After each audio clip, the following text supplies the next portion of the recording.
Very quickly, this questioning panel will start with Dan Kempson, a principal at GH Smart, a advisory firm that helps corporations hire. Jasmine Sessoms is the Senior Vice President of Corporate Affairs at Hilco Redevelopment and a proud Philadelphian. Whoop, whoop, go Birds! Go Birds! I'm surprised no Eagles chant has emerged tonight. And finally, of course, 13 minutes to the pugilistic former mayor. I'll cut mine short to accommodate you, Mayor. Reclaim your time. I also want to really thank, I didn't get a chance to thank from the bottom of my heart, Jeff Brown, a private citizen putting himself out there into the political realm, and we need more people standing up and getting involved in politics. So I meant to say that to him before he left. And another person who I'm very excited to welcome is former Councilmember Quiñones Sánchez, who a few years ago, she and I spent a night in a bar, and she drank me under the table, and I wrote. My husband's in the room. I'm in trouble now. And I wrote a piece in which I called her a political badass. So let's see some of that badassery on display. And Dan, we'll kick it to you for 13 minutes. So my first question will not be which bar, but It was a good one. it was a good. Okay. But I would like to spend these first 13 minutes focused on various aspects of your leadership and how you approach that, particularly at the scale required of someone to be mayor of Philadelphia. My first question is, what part of your background will you pull from to best represent the citizens of Philadelphia? Thank you. I was a CEO at 26 years old in a nonprofit organization. After having done some community development work, when I was 15 years old, I was managing a $250,000 small community development corporation of Hunting Park CDC. I don't still know how I ended up doing that other than nobody else wanted to do it. And I was taking accounting in high school and I thought I was going to go into the accounting field. I have since changed my mind. But then, fast forward, I took over an organization that was dear to my heart, which was Aspida. I was part of their leadership program. And I was on the board, and the organization was about to shut down. And going from board to executive director was a hard decision for me to make, but I couldn't see this organization who had made me fall apart. And so I decided to take the position knowing I probably won't get paid for a while, and I didn't. And I remember my husband saying to me, who was also a product of Aspida, saying, either you grow it and you think big, or you shut it down. And so we thought big. And that was during the charter school conversation. I worked with state officials, got the charter school law passed. And in the middle of 7 audits and staff reorganization, we started a charter school. We grew. We actually carried out some of the long-term mission and vision of the organization. So, 26, executive director, making payroll in my neighborhood. And when I built the charter school, my office, I built it in the back. The new CEO, I'm sure, doesn't enjoy that. But it was because I could look out the window and see my mother at her house. And I just felt it was important that that whole building really reflected the challenges and then the opportunities that building that charter school did for my neighborhood of Hunting Park. Thank you for that. As the potential future mayor, you will often have to make decisions with not all of the information that you would want to have to make that decision. When is a time when you had to make a decision with only partial information, and what did you do? So this is where I think it's really important, someone's lived experience. I've lived every challenge the city faces, right? I'm a product of public housing. first in my house to go to college, watch my mother and my family struggle. So for me, a decision is always based on how is this going to impact the most vulnerable? And are we doing this for short-term gain, or are we thinking about people, not programs? And so because I've had to make those kinds of decisions my entire life, for me, a decision is how would this impact the people that I represented in my district or in Hunting Park that I lived with. Because I think too many times, whether we're in government or we're in the private sector, and look, I'm a policy girl, whole in policy, but ultimately when the rubber meets the road, how does it help people? Can you give an example of a time when you had to help people with policy and making that decision, and what that was like? So, we're going through that right now when we look at Health and Human Services and our challenges with mental health and opioid addiction in particular. I live in the 80s where the crack epidemic really decimated Hunting Park, right? We arrested our way out of that. We disrupted families. And then I'm elected to serve a district where the opioid addiction, we have asked poor Black and brown people to shoulder the burden of a crisis, worldwide crisis, but specifically the most vulnerable community in the city to do that. And so juggling, getting folks to understand harm reduction and meeting people where they are, but also getting people to understand that recovery is a lifetime journey and that ultimately family reunification and a reform system can work so that it's not an either or. That's not what we have in the city. We have essentially concentrated a problem and overburdened a community. So the civic leaders that I work with who are incredibly resilient, getting them to understand that I lived Hunting Park and that didn't work, but at the same time trying to get them to understand that this is my child who's working through this and getting traumatized. This is my child, balancing those interests and saying that safety comes from when everyone is safe and when everyone is treated with dignity. So it's really hard to have those tough discussions with people and humanize the challenge. Completely. You served multiple terms on City Council. How has your approach changed during that time? What did you do differently, or what did you do differently towards the end of your time? I don't know. Nutter might say I was easier on Kenny than him. I don't know. Yes. I'm a process person. My background is very process oriented. So in the beginning, what I saw in council, and in our freshman class, which was the best freshman class ever, Bill Green, Curtis Jones, and I, we came from very different perspectives. And for me, when you're trying to create transformative change, you have to understand that you're disrupting people's safe space and then having those challenging conversations. So when I did business tax reform and I had to sit with the Chamber of Commerce and people who wrote tax policy who were trying to tell me that their tax policy was good for their regional members, and I was saying to them, well, I'm a Philadelphia legislator and I need tax policy to be good for Philadelphia-based businesses, but willing to have those hard conversations and say, how do we move forward, right? So that the conversation is one that is respectful, you hear people, and ultimately you make a decision. And in council, as we say, 6 votes gets you to 9, and sometimes it gets you to 12, and you get it done. What was the hardest conversation that you had, and how did you come to a solution? I don't know, Nutter and I had a couple of those. You have a bureaucracy and folks who, are sometimes tasked with checking off the boxes, not connecting the dots.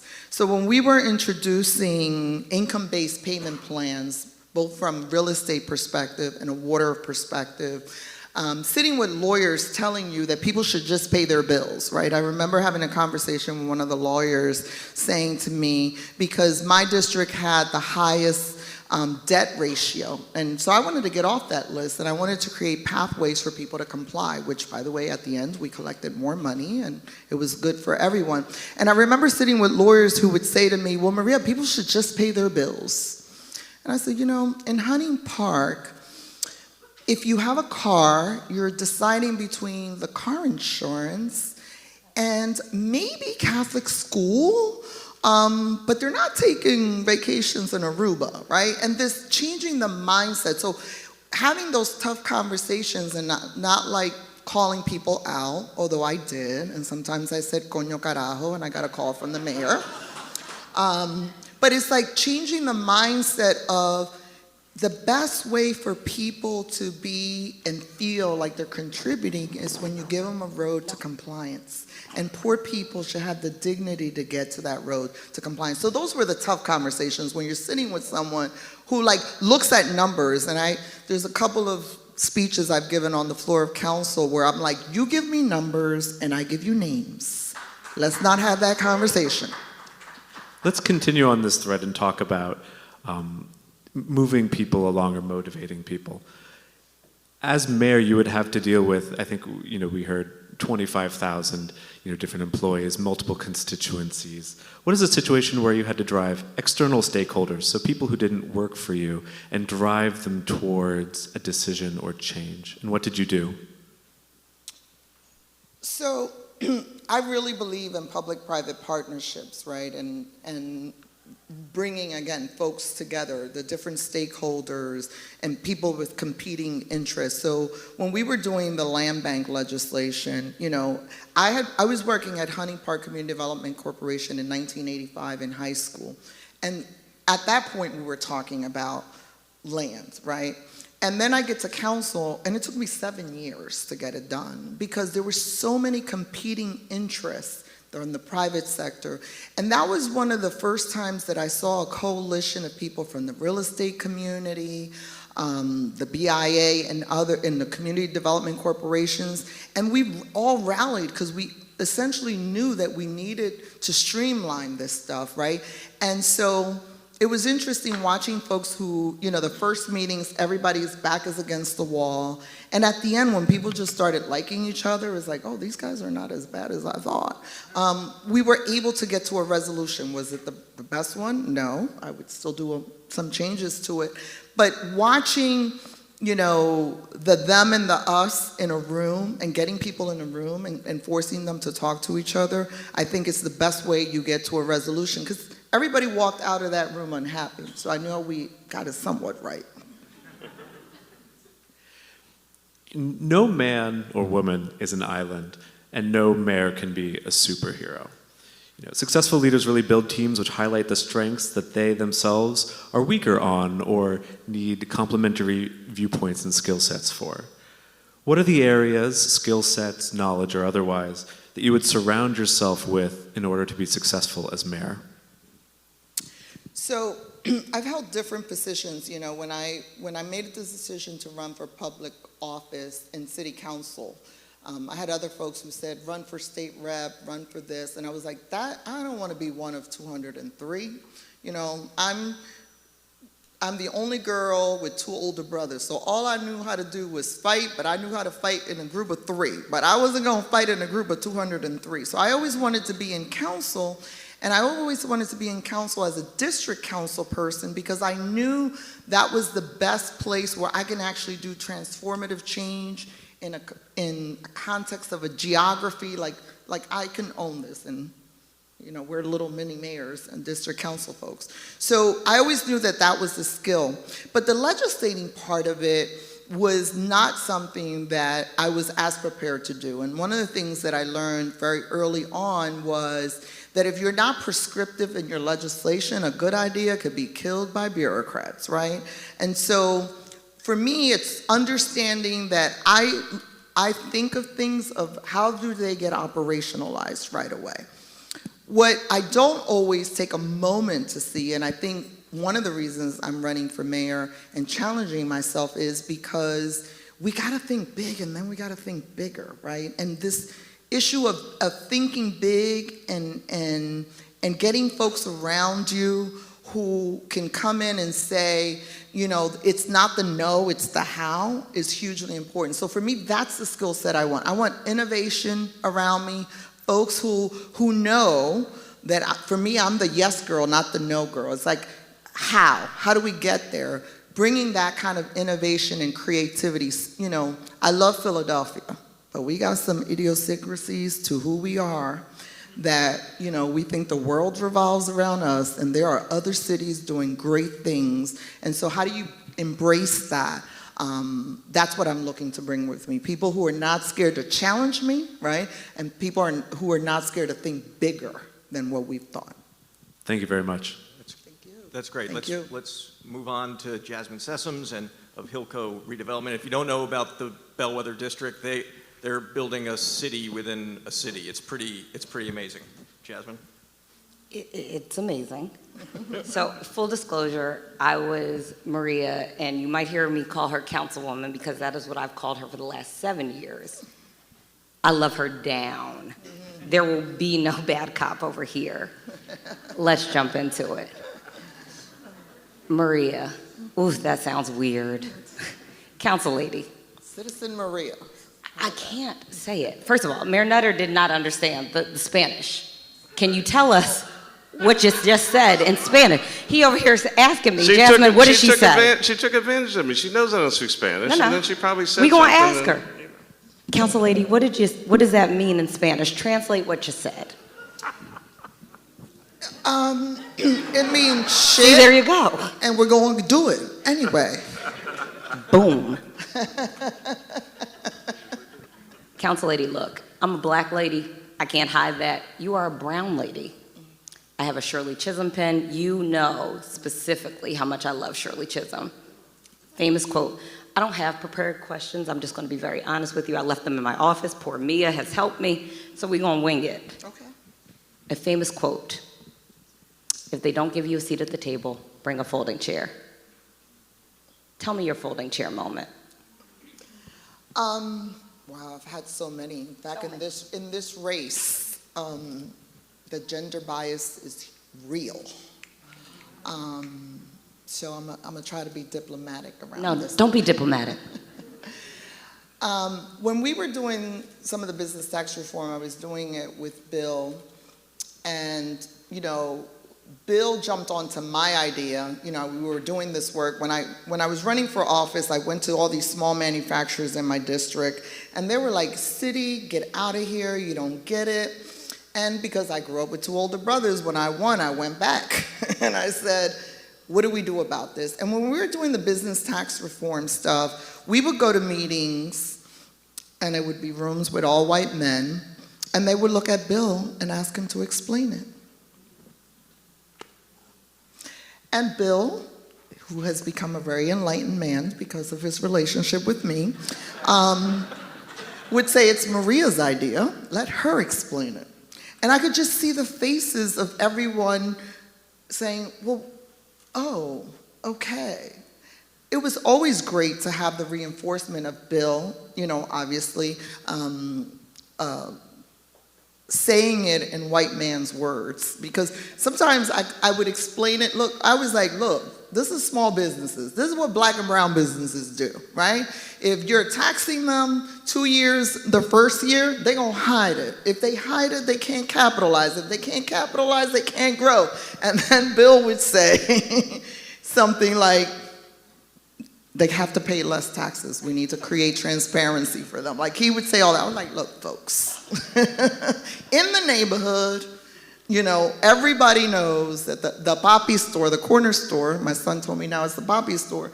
We know that the Poppy store is an economic engine, but we stifle the Poppy store with rules and regulations. And so those were moments for me that it was like, wow, this is really real. And, you know, I know many men said to him, what is this Latina from a poor district trying to lead a tax fairness conversation in the city of Philadelphia? And I did, and we did it. Love it. Council lady, you will be not only our first woman, our first Hispanic woman as mayor. What does that mean to you? And how do you make sure you are not the last? That's a great question.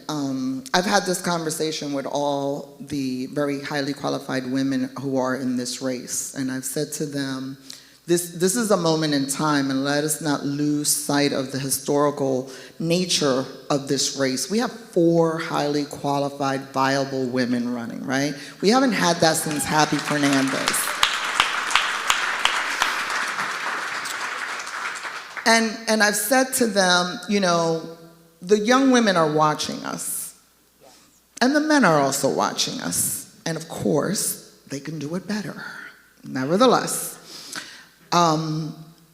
let's make sure that we are running a campaign that is respectful, that uplifts the skills that we bring, and that really sends a message that on May 17th, we're all going to get together and move the city forward, right? So the campaign is what the campaign is, but May 17th, right? I want to be able to sit with the other 3 women and the other men, unless they've already fixed everything, to move this city forward. And I think that is important. And so I've made it a point to maintain, you know, that level of respect and uplift the highly qualified women in this race that I share the stage with. Absolutely. I have an own personal question I need to ask you. Council lady, I got to tell you, we were chilling in the 7th Councilmanic District. You were well-liked. You got legislation done. You could have been council president. Why mayor? Why now? That's a very good question. Going back to learning to legislate, even in the most prescriptive way, I'm an executive. I like to fix shit. I know that's right. I want to get in the weeds of the water department and its 25-year plan and say, how do we ensure environmental justice through the water department and our tree canopy and these water outlets? So I want to fix that. I want to look at the structural, historical, discriminatory practices that we have had. The thing that troubles us the most and makes the city the most unsafe is our trash situation. We have a streets department that is one of the lowest paid, where 96% of the workers are African American, and when they start their job at $38,000, if they have 2 kids, they're eligible for food coupons. But that is the department that is supposed to keep us clean and safe. I want to fix that. Who wants to talk about that? I want to talk about it. I want to talk about how we equip and we train employees and give them a dignified job so that they, you know, when I was growing up, getting a city job was a big thing. You know, I became Deputy Commissioner of Elections under Alex Talmadge, and I was finishing up college. No, I had dropped out of college. And I left my job to run Lynn Yeagel's campaign because it was the year of the woman. And I remember I was a single mother, and I remember coming home, and my mom was saying, what do you want? You got a title. You got a city job. Why are you leaving your job? And I'm like, because it's a historical moment in time. There is a woman running for the Senate, and I want to be part of that campaign. So that's why I want to meet the moment where it's at, but also create the moment and the opportunity for my skill set. So if there was someone better qualified who again lived the challenges that I lived in this city, comes at this as the cheerleader. Look, I represented a challenging district where every single day, no matter what I planned, something happened and I had to pivot, right? And so the whole job of mayor is one that I just want to do. I know I can do it well. I know I can bring people together. I look at opportunities, crises as opportunities. And I think this city needs that. And it needs someone who's going to manage very difficult conversations about race and equity and be able to get people to trust that this is going to be different. Because what you hear from folks is, we've heard this before, we've heard this before, we've heard this before. This has to be different. And that's why I believe my particular skill sets at this moment in time is the right thing. And look, the political pundits, I had a cancer scare a couple of years ago, and I can't tell you how many people text me and told me, so I guess you're out of the mayor's race. And I'm like, no. I overcame cancer. I overcame political corruption in the 7th Councilmember District. This makes me stronger. It really recentered me as to what the why and now. Because you're right, I could have stayed in council, I could have been in leadership, I could have been majority leader this last time around. But I wanted to meet the moment in the time, and I also wanted to not stay in a seat, in the council seat forever. I've had 4 or 5 people elected who've come straight out of my office, because I believe in promoting others. Ketsi Losada, who is my chief of staff, I knew she was going to be the next council person and a good person for the district. Jason Dawkins, when I first got elected and from Frankfurt, I said, to the barbershop, I went back to the barbershop and I said, you're going to give me a young man, we're gonna build this community. He got elected as state rep, Danilo Burgos. That's what you want. You want a leader that uplifts other folks in this process. And there's so much talent and so much resilient people, but if you haven't lived that, if you haven't seen it, I go to the downtown from the 7th and just be excited about the resiliency that I saw in the district. And I want to take that energy, harness it, and get people to feel like we won the Eagles game on Sunday, and then we're going to win the Super Bowl every day. I'm a testament to that. You don't get a Jasmine Sessoms without Maria Quiñones Sánchez, and you've heard me say that. Now, I only have 1:48 left, so I'm going to ask you one final question. I have worked for the best mayor in Philadelphia. Don't tell Mayor Street, Mayor Michael Nutter. And under Mayor Michael Nutter, we had a lot going on. We had the DNC, we had bike share, we had the Pope visit, we had the NFL draft. It feels like years ago, but that happened. Mayor Nutter made Philadelphia a world-class city, point blank and period. How do you continue that? Because our current mayor, regardless of how you feel about him, that part slipped away. How do you bring that back to fruition? I think it's very important. This campaign, and I've said this on the trail, is not about 2023. It really is about 2030. Who are we going to be?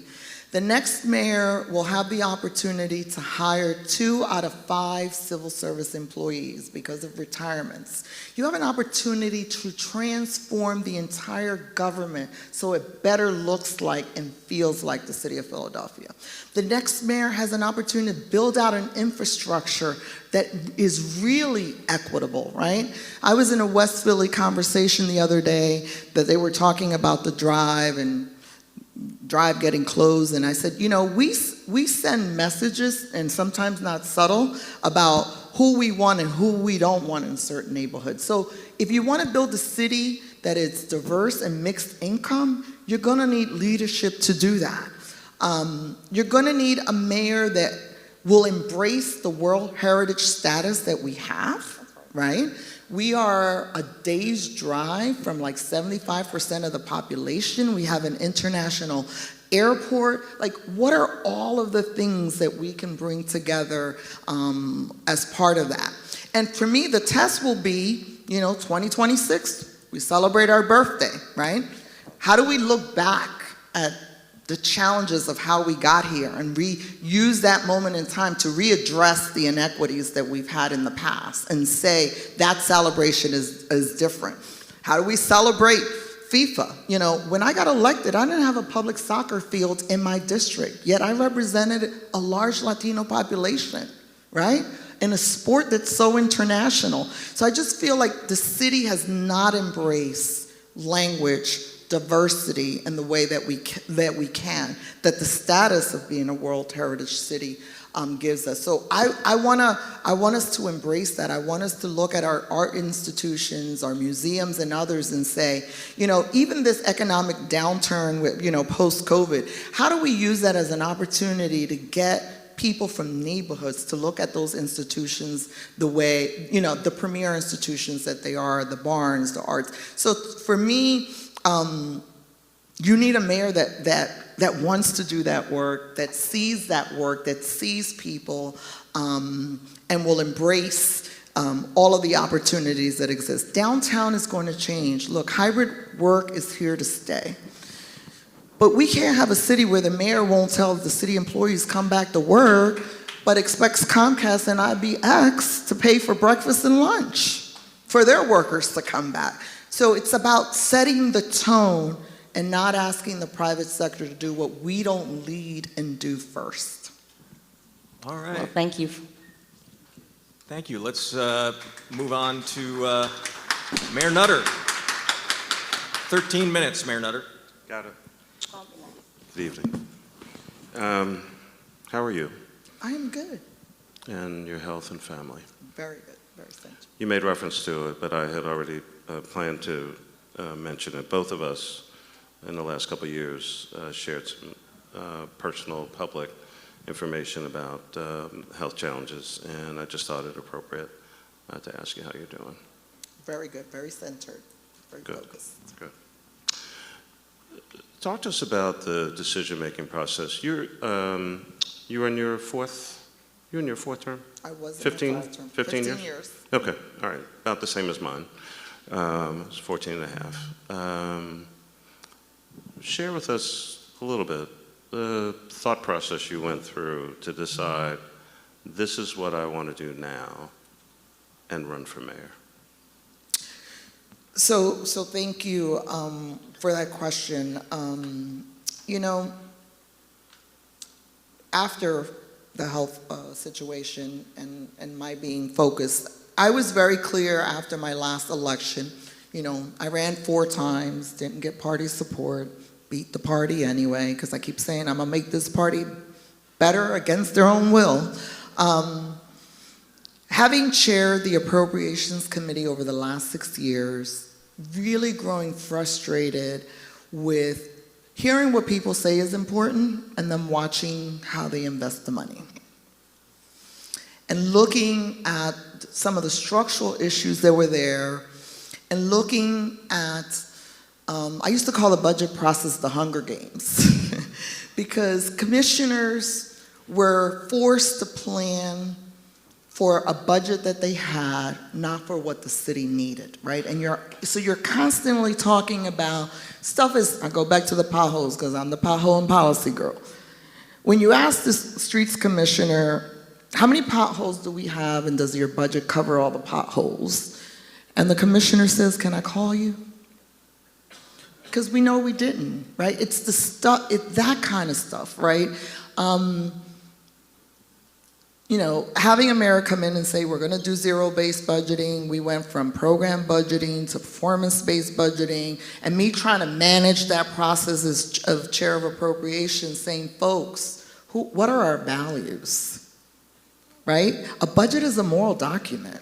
What is the public safety plan for every department? What's our anti-poverty plan for every department? What is our inclusionary plan for every department?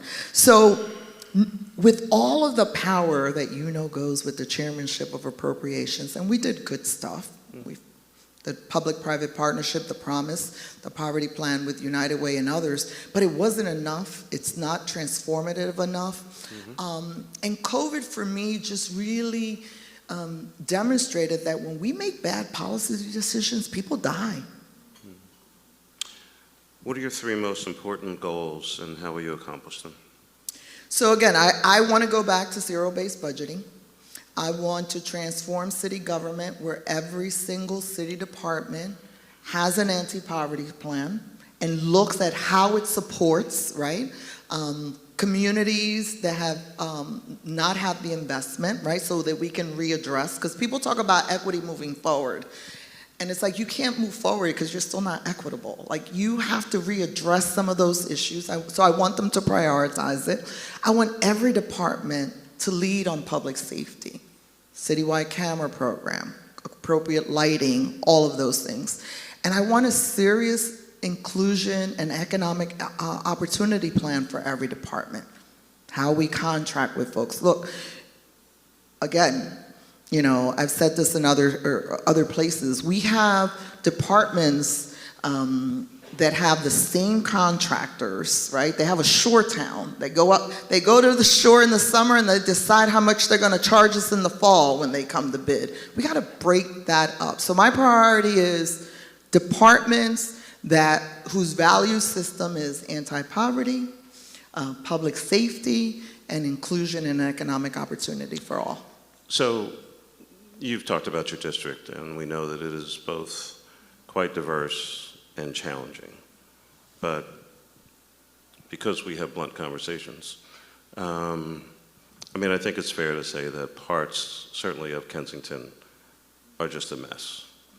And so how do you explain to the public, I was a district council person for 15 years, this is what's going on here, but I'm not only going to fix this, but I'm also going to take care of, in essence, the other 9 districts, because, you know, we have 10, right? So how do you explain that? So Kensington is a creation of bad policy with a containment strategy that hasn't worked and the lack of leadership to say this is unacceptable anywhere. Right? That's what Kensington folks want to hear.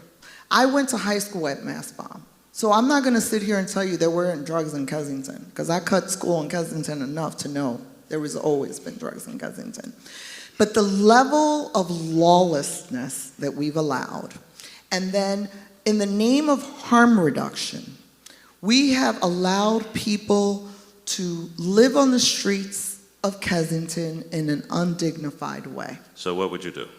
So we have a 14-page plan that we did, which was called Restore Kensington. Because one of the things that Councilmember Scola and I were the most frustrated about is that ultimately it didn't matter how much money we would put in and invest in Kensington if the policies didn't follow. So what are the policies? People living in tents, there's no dignity in it, right? Getting people out of those encampments is hugely important. So that is important. You're going to move Treatment. them? You're going to move them?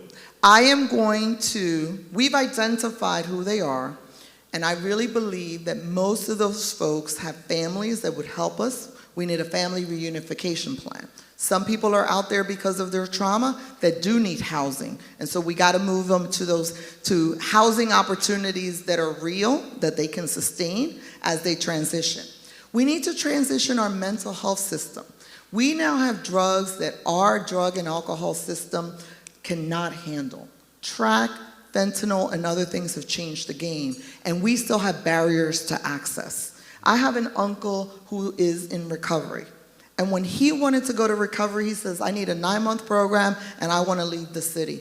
And I knew the Secretary of Health at the state, and I couldn't get him into a program. So we need to change the programs to really wrap around and be prepared to provide the dignified services that they need. And then we need enforcement. We have to say it is not okay in Kensington. And Kensington is a creation of, it can't happen in South Philly, it can't happen in the Northeast, so what do we have? It's called a bad containment strategy. The only person who can make those policy decisions is the mayor. So, on the one hand, you are proudly known as a fighter. Didn't know about you and your brothers. Great quality in a mayor. But how do you balance? Can't fight with everybody. And at some point, how do you make that transition as a unifier to bring people together and lead this city? So, I always get this wrong. It's like, do I pick my enemies wisely? Something like that? Sometimes. I always get it wrong. My husband gets mad at me because I always get it wrong. They usually pick me. Look, Look, I got elected on an agenda that was anti-corruption, clearly wanting to be a disruptor. So advocating strongly is something that I would do. But every piece of legislation I passed was 17-1, was in 0. Like, I know how to build consensus, right? I also know that the legislation that is good for my district was good for the city. Every piece that we did, BERT reform, the land bank, it was always thinking about, yes, how does this help this constituency but helps others? And I'm a process person. I believe in dialogue. So there are some people who have exploited the system that I'm okay with them never liking me. Well, I hear you. As you well know, often a lot easier to get 17-0, 16-1 when you're a member. A little different when you leave the 4th floor, go to the 2nd floor. You might have that experience. You want me to respond to that? Because I've talked to all the living mayors about this over and over again, so. Sure. We have more than virtually any other city in America. I will say to you, in my chairmanship of appropriations, I've gotten an opportunity to spend time with my colleagues, and I know what's important to them. And I will treat them as independent elected officials and respect and value what is important to them and who has elected them. And creating a common vision doesn't mean that should come into conflict. So I know there's always this debate. People from the 4th floor don't know how to act on the 2nd floor. I'm going to act right. Okay.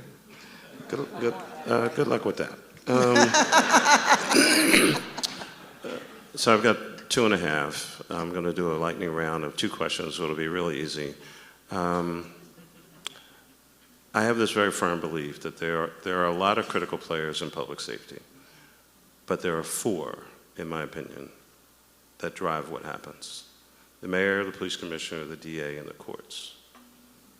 We'd have to say, it seems to be a fair amount of either disconnect, possibly dysfunction in that regard. How do you fix that? So my public safety plan, which is on our website and you should read, calls for a public safety dashboard, because I agree with you. The only place where I would say it's an and is at the public defender's office. When people enter our system, because look, we know the next shooter and we know the next victim. We already failed them. We failed them in our public schools. We failed them when they entered the juvenile system, and we didn't wrap ourselves around them, right? So my belief is at the public defender's office, we have an opportunity with families to really find out what is going on. And they are a place where if we wrapped ourselves and provided the right interventions, we can move forward. So a public safety dashboard, Right. people need to understand best practices. What are caseloads in the public defender's office? What are caseloads in the parole office? Why don't we have more people in house arrest and daily reporting systems, right? Like, you can then hold everybody accountable. The Criminal Justice Advisory Board is a discussion that I would lead as mayor. Because all of those form part of a very expensive, which is now close to 30% of our budget, is in that portfolio. Yep. And they need to be held publicly accountable, judges and the district attorney and everyone. Okay, lightning round, 35 seconds, 30 seconds. Greatest accomplishment, greatest disappointment. So my in public greatest service.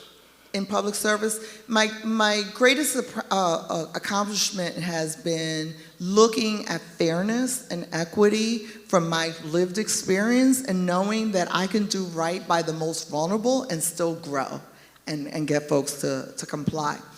My biggest disappointment is you can legislate with the best intentions and some bureaucrat will take it and mess it up. Or a colleague.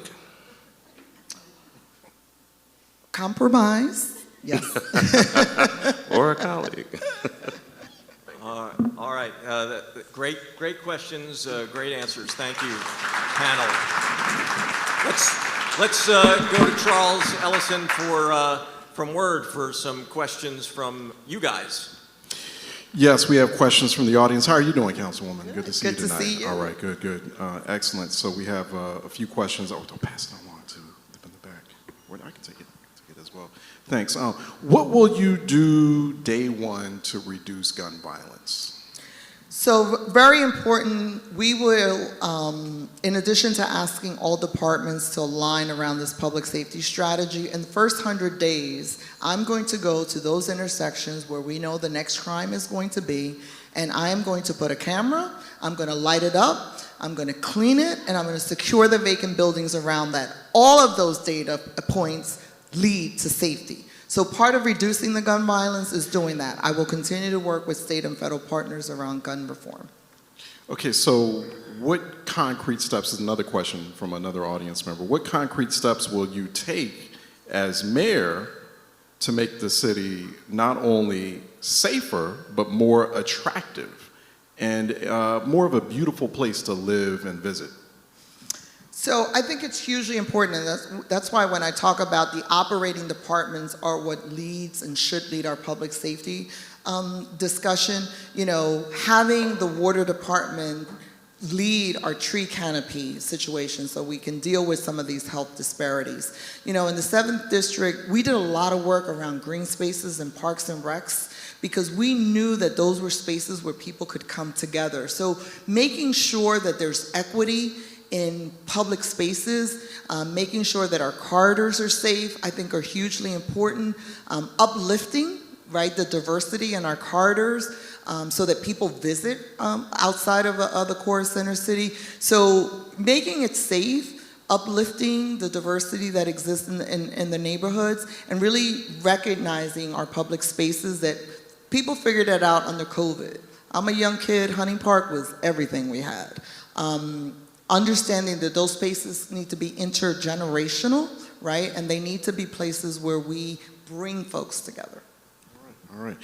Philadelphia receives funding to address issues and then hands that money to unqualified cronies. What will you do to stop financial mismanagement and no accountability in city government? There's dozens of hours of testimony when I was working on procurement reform. I talked about the shore town in Jersey. I'm not kidding, it does exist. I will disrupt the contracting process because we have 12 to 20 contractors who get all the work from all departments. And we legally say that they're responsible bidders. How can you be responsible if you're manipulating the bid? If you are not on time, right? Everybody knows you go into a project with the city and you're not on time. So what would I do? I will disqualify immediately anyone who has a current contract with the city of Philadelphia, is not meeting their participation numbers, is not meeting their timeline from bidding on anything else until I can legally disqualify them from the current work that we're doing. We gotta disrupt it, and it's going to be blunt and it's going to be ugly, but we have to do it.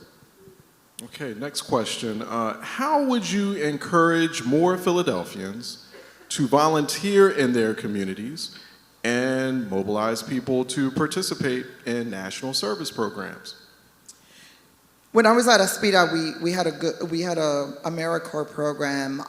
You know, I want to encourage that in our young people as we talk about the new requirements for graduation and young people needing to do internships. I want us to honor, you know, senior corps. You know, there used to be all of these programs where people were engaged. What is missing here is the connectivity. You know, government has to work with our private partners in figuring out how we connect people to interest and what they like, so that if I just want to go read at a school, if I just want to clean a park, or if I want to share my experience, that we create a hub, right, where folks know where to go, right? And that was supposed to be what 911, 311 was supposed to be like, but I really do think we need to bring that connectivity back. What's in your backyard, but more importantly, what's in West Philly's backyard or Northeast's backyard?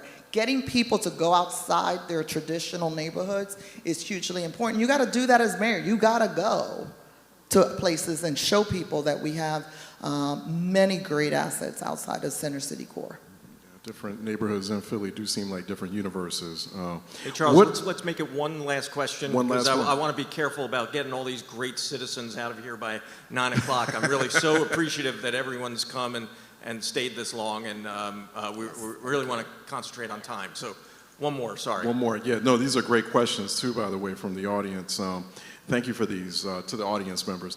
What accomplishments of yours, Councilwoman, in the past, or what are the accomplishments that you'd like to highlight of yours, Councilwoman, from the past, that make you qualified to be the next mayor?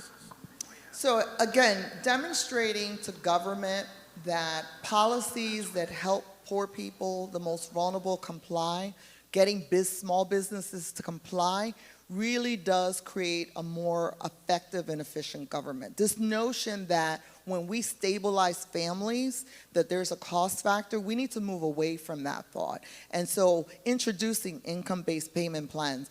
When I got elected, people were losing their homes for water debt. We stopped that. You know, people were losing their homes for tax debt. So we stopped that. Government should not be the destabilizing force in our communities. And changing that mindset in the city and proving that when we give people roads to compliance, they comply, I think was my greatest achievement in terms of government bureaucracy. All right, thank you, Councilwoman. Appreciate it. Thank Thank you, you, audience. Thank you.